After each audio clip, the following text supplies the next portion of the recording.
mengaji 4 fawaid. Fawaid bahasa Arab artinya faedah.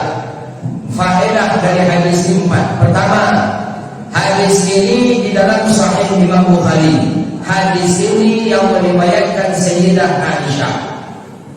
Berarti pelajaran bagi kita bahwa Sayyidah Aisyah orang yang mengetahui betul bagaimana keadaan Rasulullah.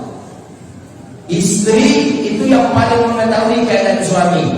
Suami yang paling mengetahui keadaannya adalah istri. Jadi kita ini secara yang mulai dari yang kecil sampai kepada hal yang terbesar di diri kita ini yang paling mengetahuinya adalah bini gitu. Saking awak yang tahu bini. Awak lalu berkaru di malam hari yang tahu bini. Kalau ada orang menyebut ada tak banyak bini yang tahu Ustaz. Ternyata kalau kawan dan saya itu banyak tahu tentang.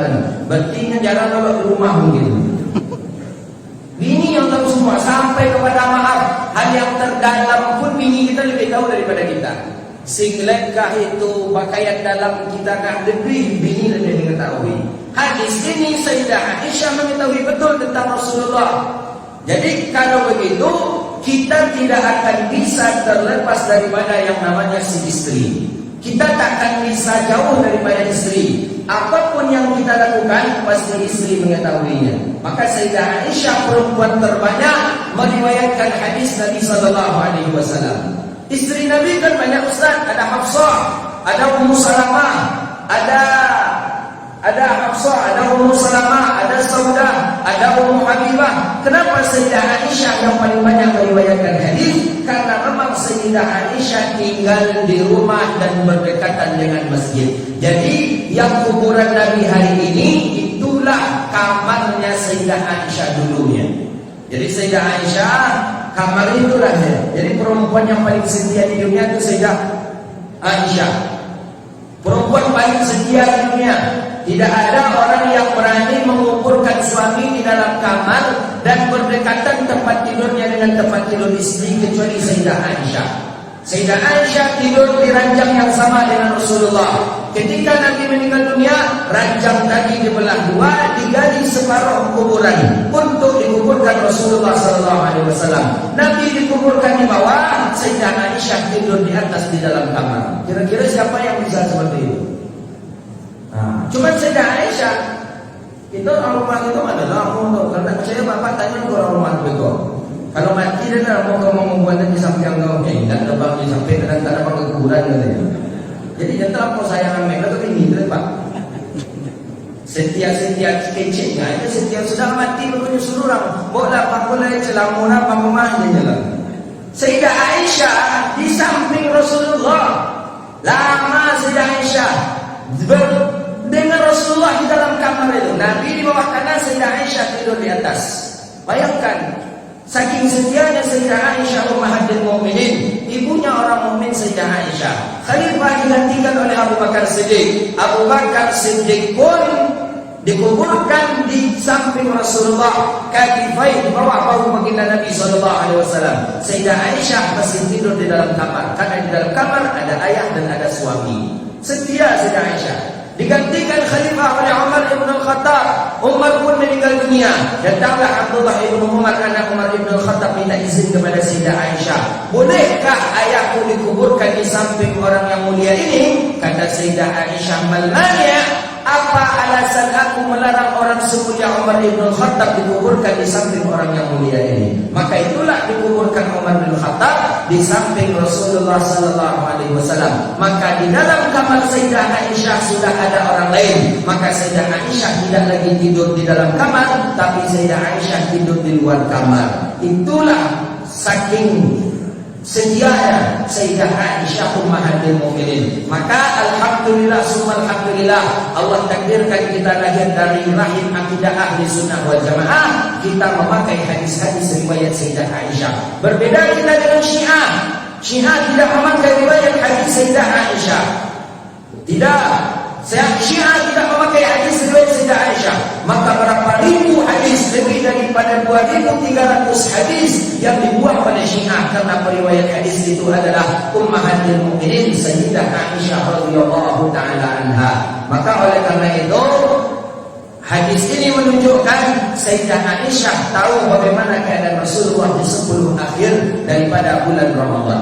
Maka hadis-hadis tentang keadaan baginda Nabi, apa yang dilakukan Nabi itu banyak Sayyidah Aisyah. Cara mandi Nabi Sayyidah Aisyah, cara makan Nabi Aisyah, riwayat hadis. Cara tidur Nabi Sayyidah Aisyah, cara dan lain sebagainya, itu riwayat hadis Sayyidah Aisyah. Yang kedua, fawaid daripada hadis ini, Sayyidah Aisyah mengatakan Nabi sallallahu alaihi wasallam idza dakhala 'ashara akhir min Ramadan ishtadda al-mizan. Yang kedua, Asyara Ramadan, 10 terakhir Ramadan.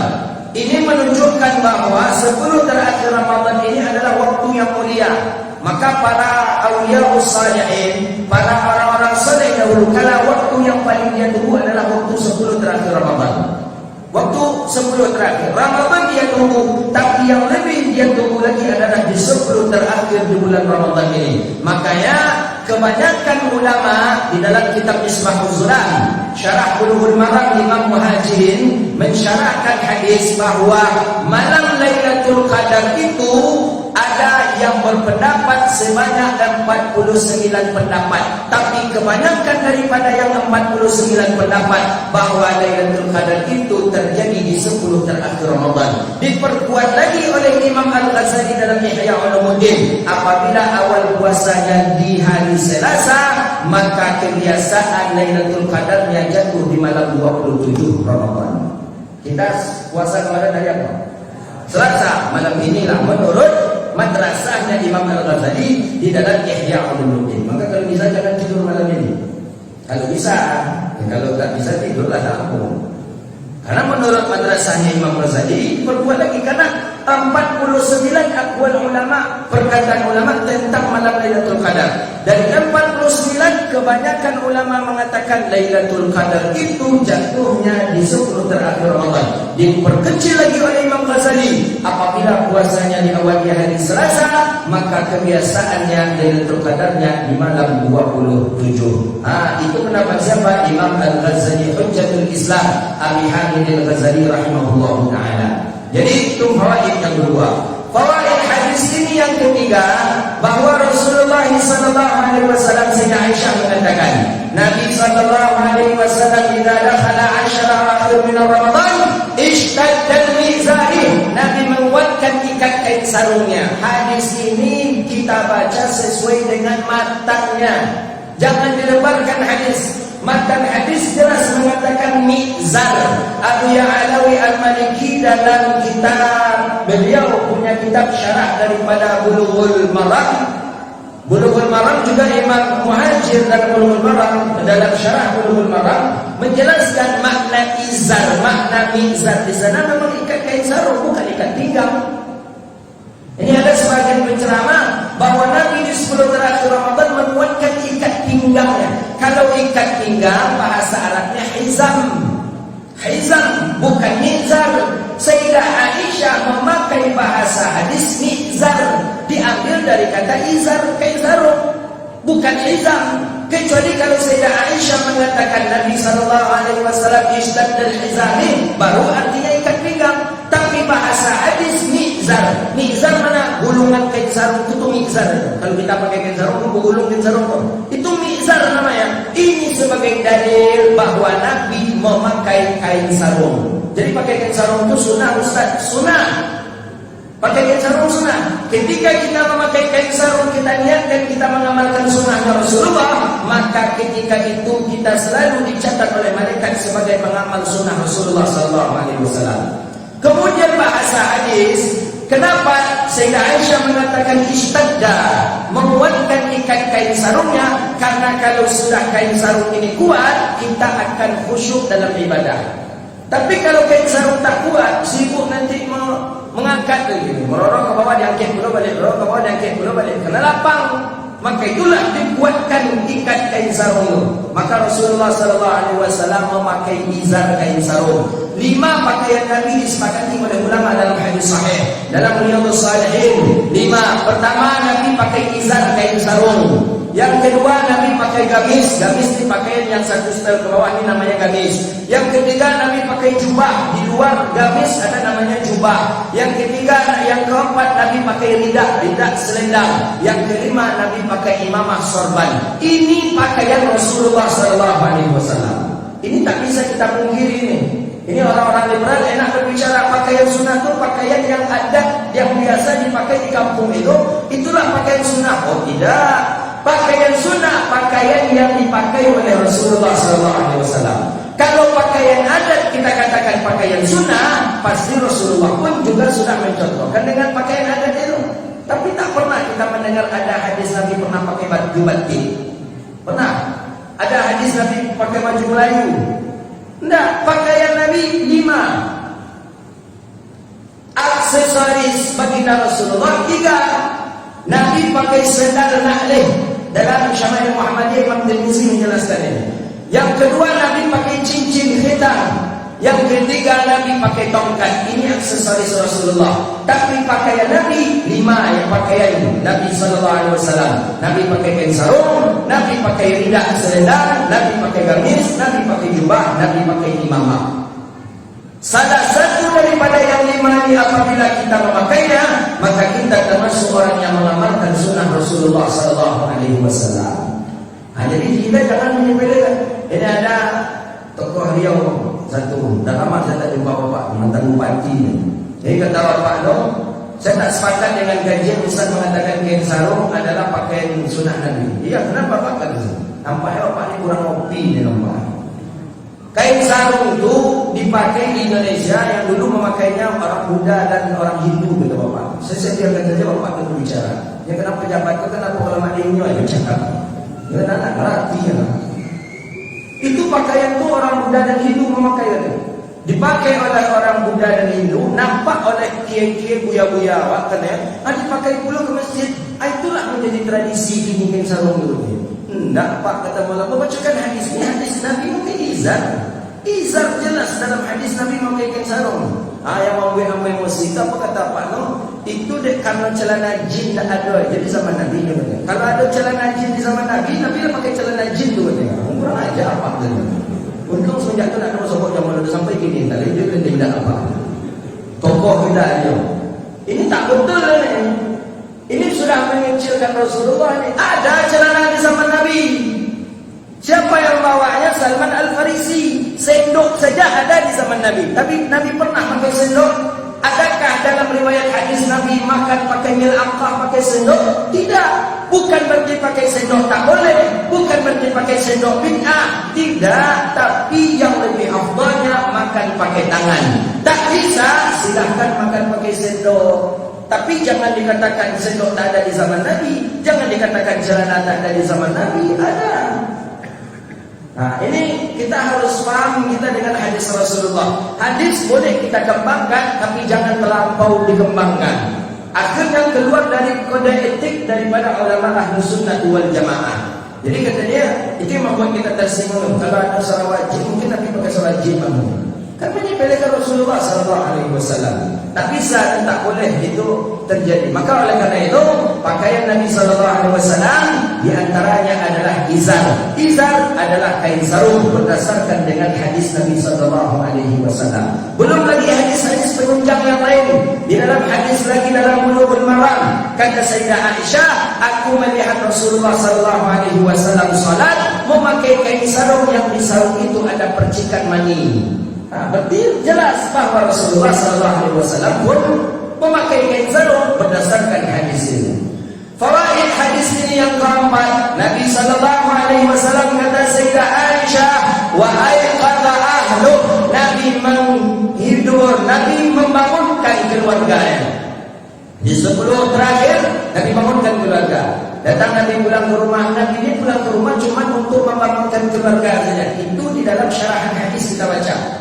Dalam 10 terakhir Ramadan, Nabi pulang ke rumah, Nabi bangunkan keluarga. Mama, tahajud kata Rasulullah. Nanti Nabi balik lagi. Itu saja Nabi ke rumah membangunkan anak istri, Nabi balik lagi, bangunkan anak istri. Jadi suatu ketika Nabi rindu kepada istri 10 hari. Tidak ada bermesraan dengan istri. Rindu Rasulullah SAW. rindunya Nabi, nawalat katanya. Kan dijelas di dalam riwayat hadis itu, dalam hadis Nabi keluarkan kepala Nabi dari masjid, Nabi sedang i'tikaf. Nabi keluarkan kepala Nabi dari jendela dan Sayyidah Aisyah menyisir rambut Rasulullah sallallahu alaihi wasallam.